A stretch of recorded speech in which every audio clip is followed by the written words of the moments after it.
If you can catch a 10-pound slick watermelon, then you should be able to catch a football real easy. See, now this is a baby. This one is easy right here. Still gotta have some good hands. Football was not my first choice. I loved playing the trombone. I could play it like nobody's business. I actually quit the football team my freshman year so I could be in the marching band. I went back out, played football for the next 3 years. I committed to Carolina early. The NFL, they did come a-calling. I was drafted by the Baltimore Ravens. Then I earned a free agent contract with the St. Louis Rams. After playing 7 years in the NFL, God said, Jason, I've got something far greater in store for you by becoming a farmer.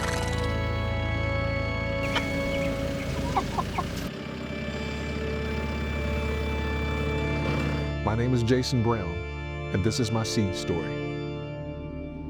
When we first moved here to the farm, everybody thought I was crazy, walking away from an NFL career. But God steered me towards food insecurity.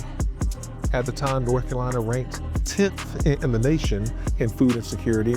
1 in 5 children didn't know where their next meal was going to come from. Our goal was to give the first fruits.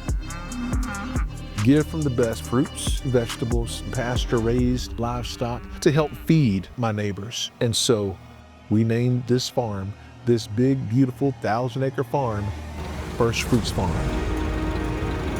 To date, we have grown, harvested, and donated more than 2 million pounds of food to help feed our local communities.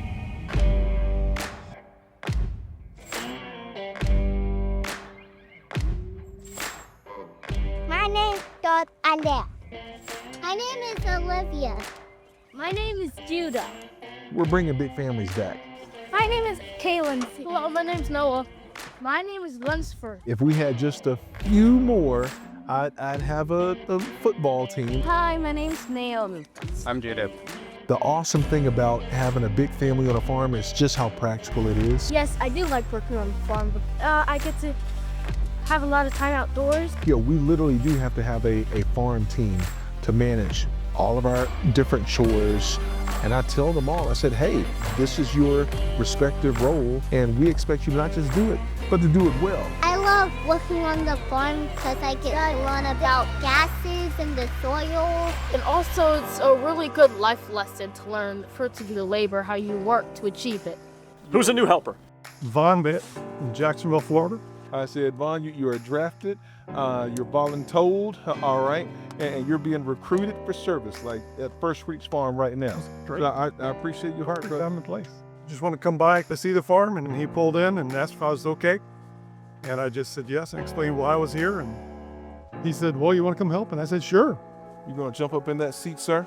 Yeah. You see these big boxes of Covingtons, all right? This is what we've been planting ever since our first sweet potato field in 2014, and we're about to put all of these transplants in the ground. That's a long one, dude. The ground. So I was born for this. You were born for this? I was born expecting to do this, and I grew up doing it. So practically, I was born doing it, so I was born to do it. North Carolina is the sweet potato capital of the world, all right? More sweet potatoes grown here than any other state in all 50 states. I love sweet potatoes. I like sweet potato pie. I like sweet potato dumplings. Sweet potatoes actually make the best fries. They're good to eat with mash. I like sweet potato bites. Once you eat sweet potatoes, you'll never go back to the plain old potatoes. I think that's it. Kaylin, show them how you're gonna put a vine right in there. This way. Yes, the root facing you. The root facing you. Down below, it's a furrow that opens up the soil. These mechanical fingers will grab them. The wheel drops them all the way down at the bottom depth and leaves them upright. The wheels close the furrow back up, compacts the soil, and we're ready to go.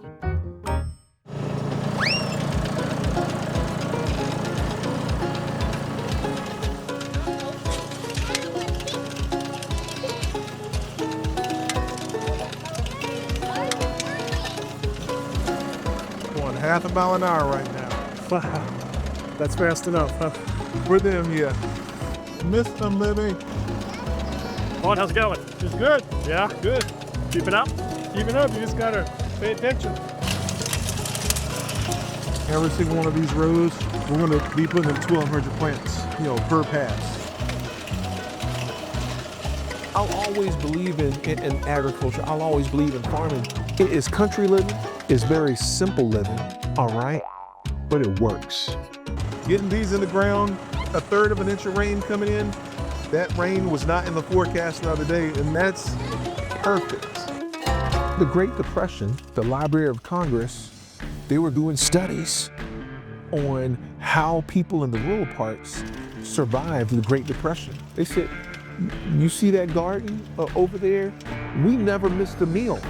That's why we're trying to revive the Victory Gardens, like where there's not as many rampant food deserts, out here throughout the countryside. Honestly, I want to be put out of a job. And he's showing the community how much, that they're worth and take what he can do and provide for others. That's amazing.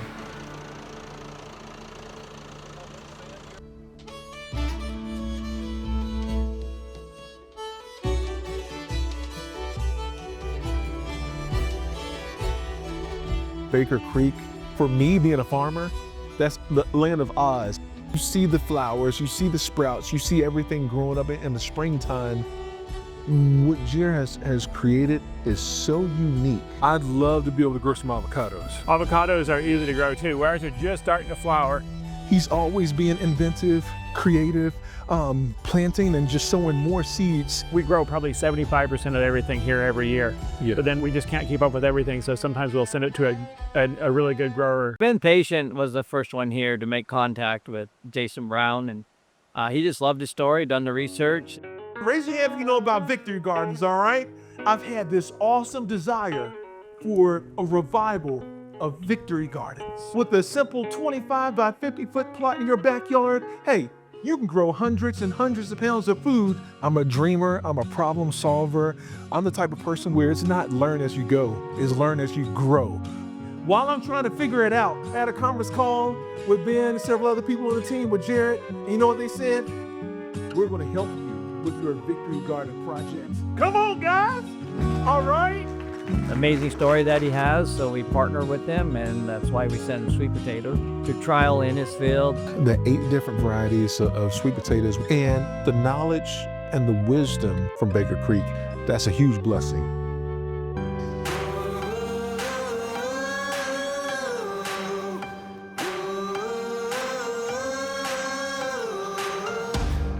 Everybody, we got to huddle.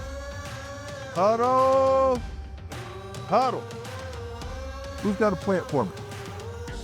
Do you see how there's roots and nodes all the way up here? Look, this one is good. This one has nodes and roots growing up.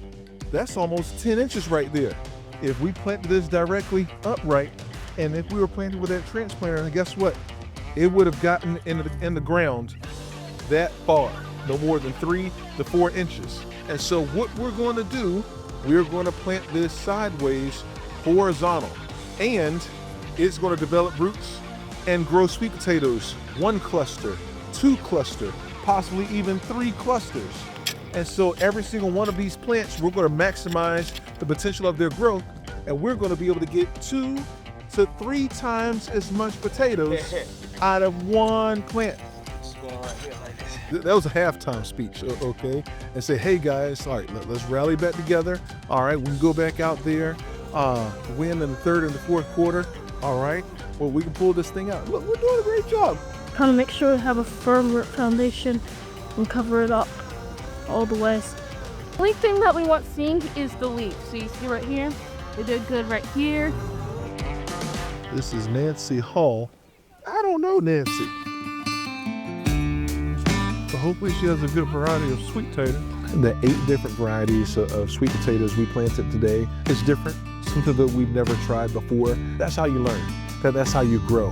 Most folks are not accustomed to eating a purple or a white sweet potato. We did the Korean gold and we finished these. Now we're doing another set. Me, Jason Brown, I'm still the strongest football player to ever come through Carolina football program. Bench pressing, well over 500 pounds. Power clean, 420 pounds. And guess what? I'm not big enough and I'm not strong enough to move 100,000 pounds of sweet potatoes. Who's going to help us to harvest all of these potatoes? This testing ground right here, this will be pretty neat. And just like the Field of Dreams, God said, hey, you plant it, they're going to come. I'll see you at harvest.